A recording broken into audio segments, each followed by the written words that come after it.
बिस्मिल्लाहिर्रहमानिर्रहीम। आज हम लोग शुरू करने जा रहे हैं फर्स्ट ईयर बायोलॉजी का chapter number 11 bio energetics. Bio energetics start करने से पहले मैं आपको थोड़ा सा एक ओवरव्यू देना चाहता हूँ कि how living organisms do their activities. जानदार जो हैं वो जानदार इसलिए हैं because they perform different sets of activities like breathing, reproduction, like growth, repair। तो कोई भी जानदार जो होता है वो बहुत सारी एक्टिविटीज़ जो है वो परफॉर्म करता है। तो तमाम एक्टिविटीज़ जो हैं उनके लिए एक चीज़ की ज़रूरत होती है जिसे हम एनर्जी बोलते हैं। एनर्जी की डेफिनेशन हम लोग पहले भी पढ़ चुके हैं। The ability to do work is known as energy. So किसी भी तरह का वर्क हो तो उसको परफॉर्म करने के लिए जिस चीज़ की ज़रूरत होती है उसे एनर्जी कहते हैं।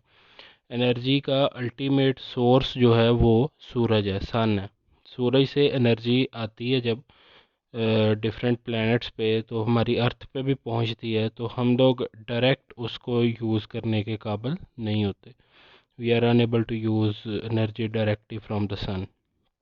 सो वो जो एनर्जी है वो डिफरेंट पाथवेज से होती हुई हमारी बॉडी में पहुंचती है, और फिर हमारी बॉडी जो है और जितने भी और जानदार हैं सबकी बॉडी जो है वो डिफरेंट फंक्शंस परफॉर्म करती है उस एनर्जी को यूज़ करके। तो डिफरेंट पाथवेज जब एनर्जी फॉलो करती है तो एनर्जी जो है वो डिफरेंट साइट्स पे, डिफरेंट जगहों पे, डिफरेंट फॉर्म्स में पाई जाती है। We have different forms of energy. जैसे सूरज की एनर्जी को हम लोग सोलर एनर्जी कहते हैं। केमिकल्स में जो मौजूद होती है एनर्जी उसे केमिकल एनर्जी कहते हैं। इसी तरह we have kinetic energy, we have potential energy, we have different type of energy. तो एनर्जी जो है जब लाइफ का हिस्सा बनती है, जब जानदारों के जिस्म में आ जाती है, तो एनर्जी की एक फॉर्म दूसरी फॉर्म में कन्वर्ट होना शुरू हो जाती है। जैसे सूरज से एनर्जी जब आती है तो वो उसे हम सोलर एनर्जी कहते हैं, फोटॉन्स की फॉर्म में आती है।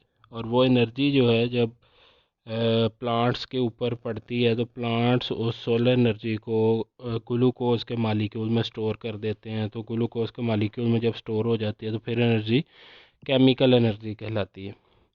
तो एनर्जी जो है उसकी एक फॉर्म दूसरी फॉर्म में कन्वर्ट होती रहती है।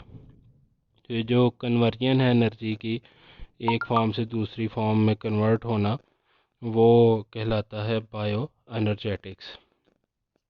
इसे वैसे हम फिज़िक्स की लैंग्वेज में थर्मोडाइनमिक्स भी कहते हैं, लेकिन यही काम जब लिविंग ऑर्गेनिज्म की बॉडी में हो रहा होता है तो उसको हम लोग बायो एनर्जेटिक्स कहते हैं। सो हम इसको अगर एक प्रॉपर डेफिनेशन में ले लें तो we can say that bioenergetics is a branch of biology in which we study the quantitative conversion of one form of energy into another form in a biological system.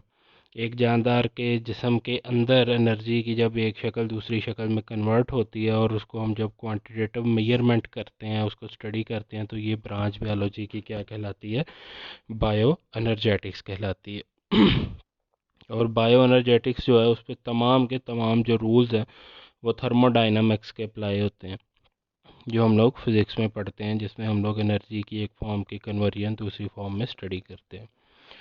तो जितने भी living organism हैं, all living organism need free energy for keeping them self alive and functioning. तमाम जानदारों को ज़िंदा रहने के लिए और काम करने के लिए एनर्जी की ज़रूरत होती है।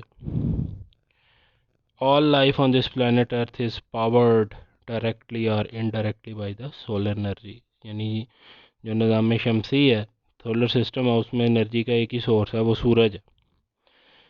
But no organism can make direct use of sunlight. हम डायरेक्ट उसको यूज़ नहीं कर सकते for different chemical reactions occurring inside the body की। जो बॉडी में मेटाबॉलिज्म हो रहा है उसके लिए हम डायरेक्ट यूज़ नहीं कर सकते। तो इस पर्पज़ के लिए क्या है, plants have specialised organelles in their cells known as chloroplast. Chloroplast वो ऑर्गेनेली है, चैप्टर नंबर 4 में भी हमने पढ़ा, जो सूरज से आने वाले जो फोटॉन्स हैं, सोलर एनर्जी है, उसको केमिकल एनर्जी में कन्वर्ट करती है, और वो केमिकल एनर्जी हम लोग यूज़ करते हैं।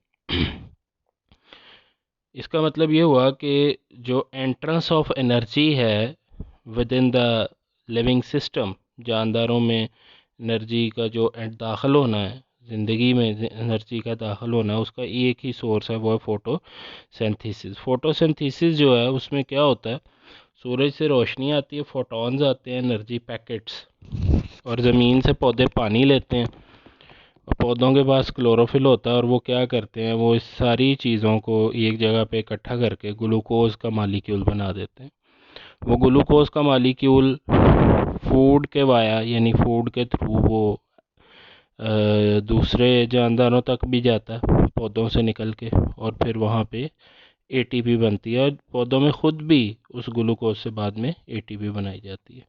तो पहले तो सिलसिला इस तरह से होता है कि छोटे मालिक्यूल्स मिलते हैं, जैसे कार्बन डाइऑक्साइड है, वाटर है, और उसके अलावा सूरज से आने वाली जो रोशनी है, फोटॉन्स, ये सारे मिलते हैं। छोटे छोटे मालिक्यूल्स हैं, पानी का मालिक्यूल और कार्बन डाइऑक्साइड का मालिक्यूल, ये मिलते हैं तो एक बड़ा मालिक्यूल बन जाता है जिसे हम लोग ग्लूकोज बोलते हैं। फिर ग्लूकोज दोबारा छोटे मालिक्यूल्स में टूटता है। इसका मतलब ये हुआ कि बॉडी में, किसी भी लिविंग ऑर्गेनिज्म की बॉडी में जो केमिकल रिएक्शन होते हैं वो दो तरह के हैं। एक तो ये कि छोटे मालिक्यूल्स मिलने से बड़े मालिक्यूल्स बनना, और बड़े मालिक्यूल्स के टूटने से छोटे मालिक्यूल्स बनना। छोटे मालिक्यूल्स मिलकर जब बड़े मालिक्यूल्स बनाते हैं तो इस प्रोसेस को हम लोग कैटाबॉलिज्म कहते हैं। और इसी तरह जब बड़े मालिक्यूल्स टूटते हैं, सॉरी मैं इन्वर्स बोल गया, छोटे मालिक्यूल मिलके जब बड़ा मालिक्यूल बनाएंगे तो इसको हम लोग एनाबॉलिज्म बोलते हैं। और जब बड़ा मालिक्यूल टूटता है और छोटे मालिक्यूल्स बनाता है तो इस प्रोसेस को हम लोग कैटाबॉलिज्म बोलते हैं। और कलेक्टिवली तमाम केमिकल रिएक्शन जो बॉडी में हो रहे हैं, चाहे वो कैटाबॉलिज्म हो चाहे वो एनाबॉलिज्म हो, वो कलेक्टिवली मेटाबॉलिज्म कहलाता है। ये हम लोग मैट्रिक में भी पढ़ के आते हैं।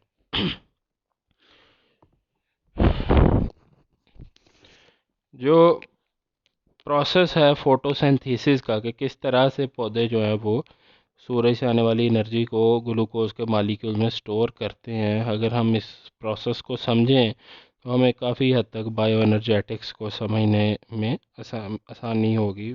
हमें पता चलेगा कि किस तरह से जो एनर्जी की एक फॉर्म है वो दूसरी फॉर्म में कन्वर्ट होती है लिविंग ऑर्गेनिज्म की बॉडी में। फोटोसिंथेसिस जो है वो प्लांट्स में और दूसरे photosynthetic organism like green algae है, साइनोबैक्टीरिया हैं, इनमें फोटोसिंथेसिस होती है। और फोटोसिंथेसिस के जो प्राइमरी प्रोडक्ट है वो कार्बोहाइड्रेट्स होते हैं। कार्बोहाइड्रेट्स चैप्टर सेकंड ऐसे मालिक्यूल्स होते हैं जो कार्बन, हाइड्रोजन और ऑक्सीजन से मिलकर बनते हैं, और उनमें काफ़ी ज़्यादा रेशो में क्या पाया जाता है, काफ़ी ज़्यादा रेशो में कार्बन हाइड्रोजन बॉन्ड्स पाए जाते हैं। और कार्बन हाइड्रोजन बॉन्ड्स जो हैं वो एनर्जी कैरी करते हैं, एनर्जी स्टोर करते हैं, जो कोवलेंट बॉन्ड्स होते हैं। सो जब ग्लूकोज बन जाता है उसके बाद उस ग्लूकोज को फर्दर प्रोसेसिंग में लाया जाता है, और इस प्रोसेस को हम लोग रेस्पिरेशन कहते हैं। इसमें ज़्यादातर जो है वो हमें कैटाबॉलिक रिएक्शन देखने को मिलते हैं। सबसे पहले ग्लाइकोलाइसिस एक सीरीज़ ऑफ रिएक्शन जिसमें बहुत सारे रिएक्शन होते हैं, और ग्लूकोज जो है वो अल्टीमेटली टूट जाता है और पायरोविक एसिड बन जाता है, या पायरोवेट जिसे बोला जाता है। तो इस तरह से एनर्जी जो है वो स्टेप बाय स्टेप एटीपी में शिफ्ट कर दी जाती है। तो एनर्जी किस तरह से लाइफ में एंटर होती है, पौधे किस तरह से सनलाइट से एनर्जी लेते हैं, उसे ग्लूकोज बनाते हैं, और उसे बाद में ग्लूकोज को किस तरह से तोड़ा जाता है और उसे किस तरह से एटीपी में एनर्जी को शिफ्ट किया जाता है, और एटीपी में जो मौजूद एनर्जी होती है वो यूजेबल होती है, एनर्जी करेंसी है बॉडी की। तो ये जो सारा प्रोसेस है जब हम डिटेल में पढ़ेंगे इस चैप्टर में, और इस सारे प्रोसेस को हम लोग कहते हैं बायो एनर्जेटिक्स। बायो एनर्जेटिक्स में सबसे पहला जो हमारा फिनोमेना है वो है फोटोसिंथेसिस का। फोटोसिंथेसिस की बहुत सारी डेफिनेशंस हैं। जैसे हम पढ़ते हैं कि plants use sunlight and produce their own food. This process is known as photosynthesis. लेकिन अगर बायोकेमिकल पॉइंट ऑफ व्यू से हम लोग, बायोकेमिस्ट्री के पॉइंट ऑफ व्यू से हम लोग इसे डिफ़ाइन करें तो फोटोसिंथेसिस क्या है? It is a process It is a biochemical process in which low energy inorganic compounds join with each other and form high energy organic compounds. Low energy organic compounds कौन से हैं? जैसे पानी है, वाटर, और उसके बाद वाटर के अलावा क्या है जी? वाटर के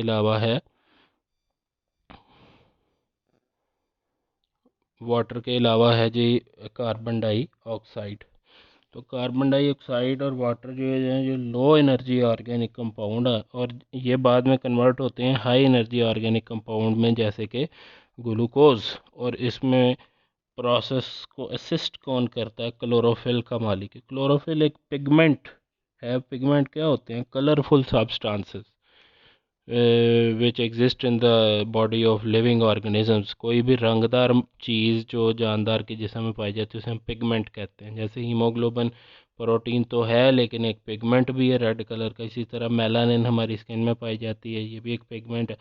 इसी तरह प्लांट्स में क्लोरोफिल ग्रीन कलर का पिगमेंट होता है। इसके मालिक्यूल्स में ये एबिलिटी होती है, they have the ability to capture and retain energy.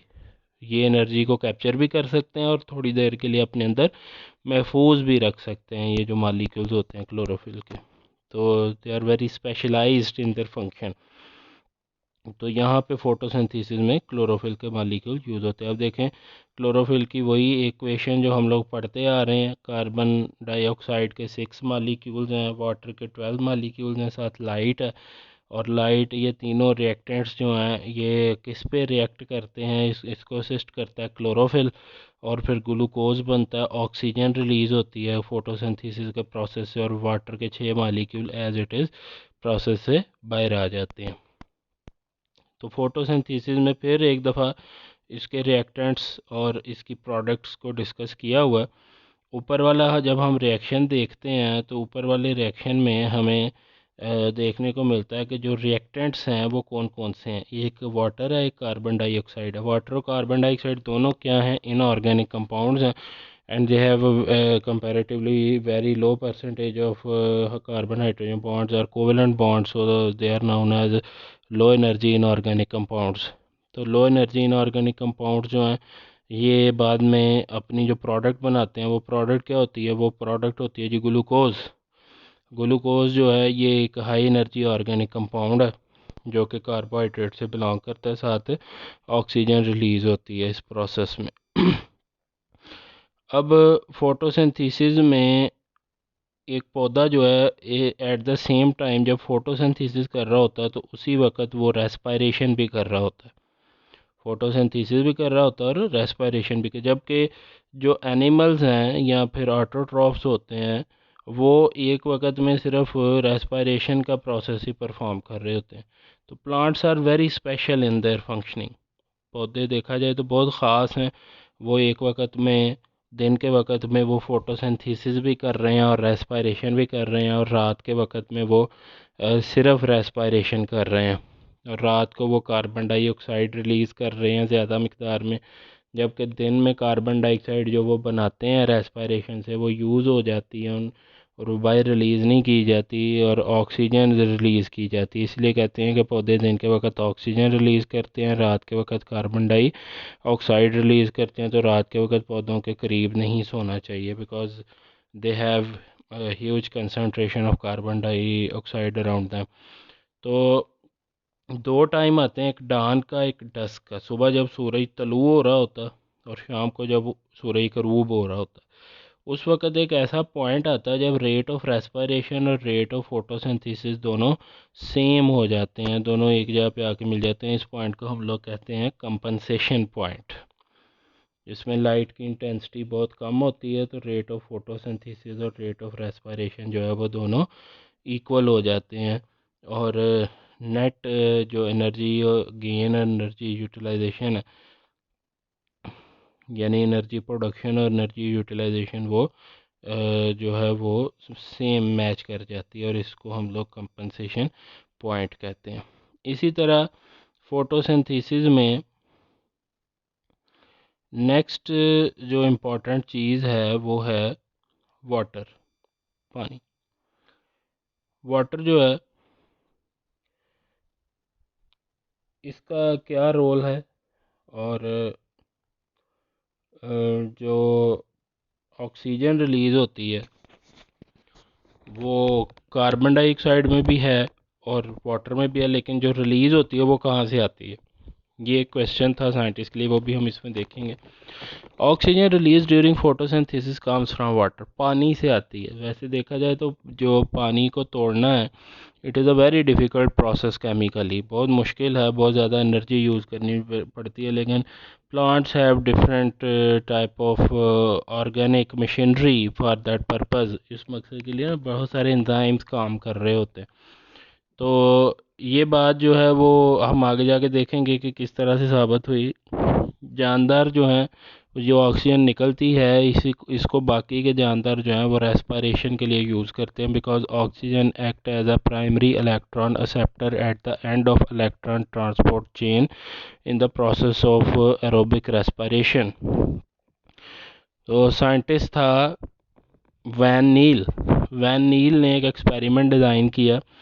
उसने ऑक्सीजन के जो हैं वो दो आइसोटोप्स लिए, O16 और O18, और पहले इसने वाटर डिज़ाइन किया, वाटर का मालिक्यूल बनाया, सिंथेटिक मालिक्यूल, जिसमें ऑक्सीजन का जो आइसोटोप था वो O18 था, और कार्बन डाइऑक्साइड का एक मालिक्यूल बनाया जिसमें ऑक्सीजन का जो एटम था वो O16 था। तो इसने देखा कि फोटोसिंथेसिस के लिए दो अलग अलग ग्रुप्स ले लिए प्लांट्स के। पहला जो ग्रुप था उसको नॉर्मल कार्बन डाइऑक्साइड दी, O16 वाली, और साथ वाटर जो था वो दे दिया O18 वाला। तो उसने देखा कि जो फोटोसिंथेसिस के बाद ऑक्सीजन जो रिलीज़ हुई है वो O18 वाली हुई है। तो यहाँ से भी प्रूव हुआ कि O18 वाली ऑक्सीजन तो सिर्फ वाटर में थी, तो वो वाटर की ब्रेकडाउन से ऑक्सीजन रिलीज़ हुई है। इसी तरह जो दूसरा ग्रुप था उसमें कार्बन डाइऑक्साइड जो थी वो इसने ली O18 वाली, और वाटर जो था वो लिया सिंपल O16 वाला। तो इसने ये देखा कि एंड पे जो वाटर रिलीज़ हुआ है वो O18 वाला गया, ऑक्सीजन O16 वाली रिलीज़ हुई है सिंपल।